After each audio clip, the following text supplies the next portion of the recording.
Hi, ഞാൻ സുധാമഴമേഘമാണ്. ഇന്ന് ഞാനിവിടെ ചെയ്യാൻ പോണത് ഒരു മധുരമുള്ള വടയാണ്.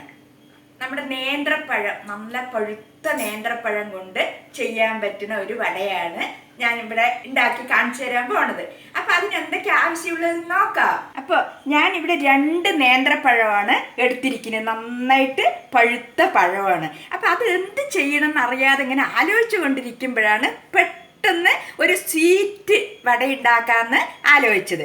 അപ്പം ഞാൻ ഈ നേന്ത്രപ്പഴം 2 ചെറുതായി അരിഞ്ഞതുണ്ട്. അത് നമ്മൾക്കൊരു വലിയ പാത്രത്തിലേക്ക് ഇട്ട് കൊടുക്കാം.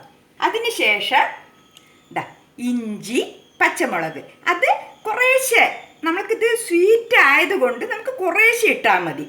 അപ്പം അതുകൂടെ ഇട്ട് കൊടുക്കാം. അടുത്തതായിട്ട് ഒരു കുഞ്ഞ് സവാളയാണ് ഞാൻ അരിഞ്ഞിരിക്കുന്നത്, അതും കൂടെ ഇട്ട് കൊടുക്കാം. പിന്നെ അടുത്തതായിട്ട് കറിവേപ്പില. ഇനി നമ്മൾക്ക് ഇതൊന്ന് കുഴച്ചെടുക്കണമല്ലോ, അതിനായിട്ട് നമ്മൾക്കൊരു 4 സ്പൂണ് റവ ഉണ്ടാവും, അതുകൂടെ ഇട്ട് കൊടുക്കാം. പിന്നെ നമ്മൾക്ക് മൈദ മാവാണ് ഇട്ട് കൊടുക്കേണ്ടത്. അത് നമ്മൾക്ക് കുഴച്ച് നോക്കിയിട്ട് പോരെങ്കിൽ അതിനനുസരിച്ച് ഇട്ട് കൊടുക്കാം. ഞാനിപ്പോൾ ഒരു 3 സ്പൂണ് ഇട്ട് കൊടുത്തിട്ടുണ്ട്. നമ്മുടെ ഈ നേന്ത്രപ്പഴം ശകലം മധുരം കുറവാണ്, അതുകൊണ്ട് ഞാനൊരു 1.5 സ്പൂണ് പഞ്ചസാര കൂടെ ഇട്ട് കൊടുത്തിട്ടുണ്ട്. ഇത് നിങ്ങൾക്ക് ആവശ്യമില്ല എങ്കിൽ അത് ഉപയോഗിക്കേണ്ട ആവശ്യമില്ല. പക്ഷെ കുറച്ചുകൂടി ഒരു സ്വീറ്റ് ആണല്ലോ നമ്മൾ ഉദ്ദേശിക്കുന്നത്, അതുകൊണ്ടാണ് ഞാൻ ആ പഞ്ചസാര ഇട്ട് കൊടുത്തത്. പിന്നെ നമ്മൾക്ക് ഇതിനാവശ്യമുള്ള ഉപ്പിട്ട് കൊടുക്കാം. നമ്മൾക്കിത് നന്നായിട്ട് ജോയിൻ ചെയ്യാം. ഇനി ഞാൻ ഈ സ്പൂണൊക്കെ ഒന്ന് മാറ്റിയിട്ട് കൈ കൊണ്ട് നമ്മൾക്ക് കുഴച്ചെടുക്കാം. എത്ര പെട്ടെന്നാണ് കണ്ടില്ലേ ഇത് തയ്യാറാക്കാൻ പറ്റുന്നത്. നമ്മൾ കുട്ടികളൊക്കെ സ്കൂളിട്ട് വരുന്ന സമയത്തെ ഓരോ ദിവസം ഓരോ രുചിയുള്ള പലഹാരങ്ങൾ ഉണ്ടാക്കി കൊടുക്കുമ്പോൾ നമ്മൾക്കും സന്തോഷം, കുട്ടികൾക്കും സന്തോഷം. വെള്ളം ഒന്നും ഒഴിക്കേണ്ട ആവശ്യമില്ല, ഈ പഴത്തിലത്തെ വെള്ളം മാത്രം മതിയാവും. നമ്മൾക്ക് നല്ല പഴുത്ത പഴമാണല്ലോ, നമ്മൾക്ക് വട തട്ടിയെടുക്കുന്ന രൂപത്തിൽ വേണമല്ലോ. അപ്പോൾ നമ്മുടെ ഈ റവയൊക്കെ നന്നായിട്ടൊന്ന് കുതിർന്ന് വരുന്നത് വരെ നമുക്കൊരു 10 മിനിറ്റ് വെയിറ്റ് ചെയ്യാം.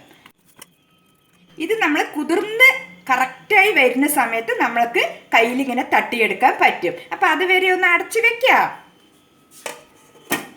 അപ്പം നമ്മുടെ മാവ് കുഴച്ച് വെച്ചിട്ട് ഒരു 10-15 മിനിറ്റ് ആയിട്ട് നമ്മൾക്കൊന്ന് സെറ്റായാൽ നോക്കാം.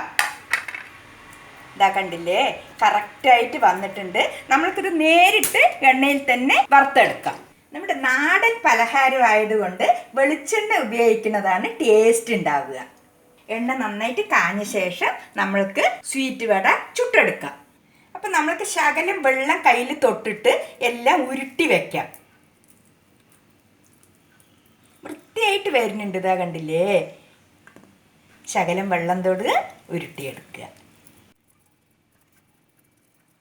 അപ്പം നമ്മുടെ എണ്ണ നന്നായിട്ട് ചൂടായി വരുന്നുണ്ട്. നമ്മൾക്ക് ഈ ഒരു ചെറിയ ഇല കഷ്ണത്തിൽ ശകല എണ്ണ തേച്ച ശേഷം ഈ ഓരോ ഉരുള ഉണ്ടല്ലോ അതിന് നമ്മൾക്ക് ഇങ്ങനെ പരത്തിയിട്ട് ഇട്ട് കൊടുക്കാം.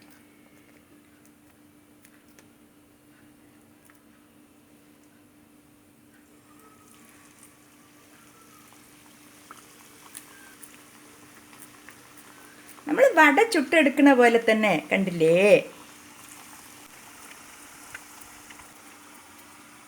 ആ എരിവും മധുരവും എല്ലാം കൂടി ചേരുമ്പോൾ, ആ ഉപ്പും ഒക്കെ കൂടി ചേരുമ്പോൾ ഒരു പ്രത്യേക ടേസ്റ്റാണ് ഈ വടയ്ക്ക്.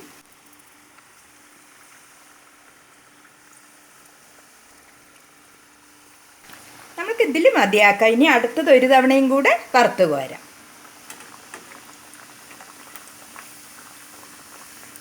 ഒരു ഭാഗം നന്നായിട്ട് ആകുന്ന സമയത്ത് നമ്മൾക്ക് തിരിച്ചിട്ട് കൊടുക്കാം. ഒരു മീഡിയം ഫ്ലെയിമിൽ വെച്ചാൽ മതി, അപ്പോഴല്ലേ നമുക്ക് ഉൾവശമൊക്കെ വെന്ത് കിട്ടുള്ളൂ. പതുക്കെ ആയിക്കോട്ടെ. അപ്പം നമ്മുടെ നേന്ത്രപ്പഴം കൊണ്ടുള്ള സ്വീറ്റ് വട ഇതാ കണ്ടില്ലേ, നന്നായിട്ട് മൊരിഞ്ഞ് വന്നിട്ടുണ്ട്. നമ്മൾക്കിത് എണ്ണയിൽ നിന്ന് കോരിയെടുക്കാം. നമ്മൾ റവ ഇട്ടത് കൊണ്ട് ഈ വടൻ്റെ മേൽഭാഗം നല്ല ക്രിസ്പി ആയിരിക്കും, ഉള്ളു നല്ല സോഫ്റ്റ് ആയിരിക്കും. നമുക്ക് ഒരു തവണയും കൂടെ വറുക്കാനുണ്ട്, അതുകൂടെ ചുട്ടെടുക്കാം.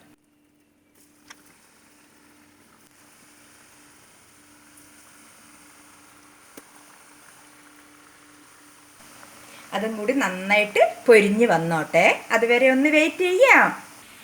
അപ്പം അപ്പം നമ്മുടെ പഴം കൊണ്ടുള്ള മധുരമുള്ള വട റെഡി ആയിട്ടുണ്ട്. ഇതാ കണ്ടില്ലേ, ഇങ്ങനെ ബ്രൗൺ കളർ ആവുമ്പോഴാണ് കോരിയെടുക്കേണ്ടത്. അപ്പം എത്ര പെട്ടെന്നാണ് കണ്ടില്ലേ ഇത് തയ്യാറാക്കാൻ പറ്റുന്നത്.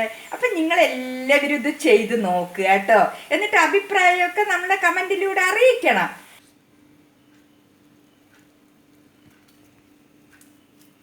അപ്പം ഇവിടെ എല്ലാം സിമ്പിളാണ്.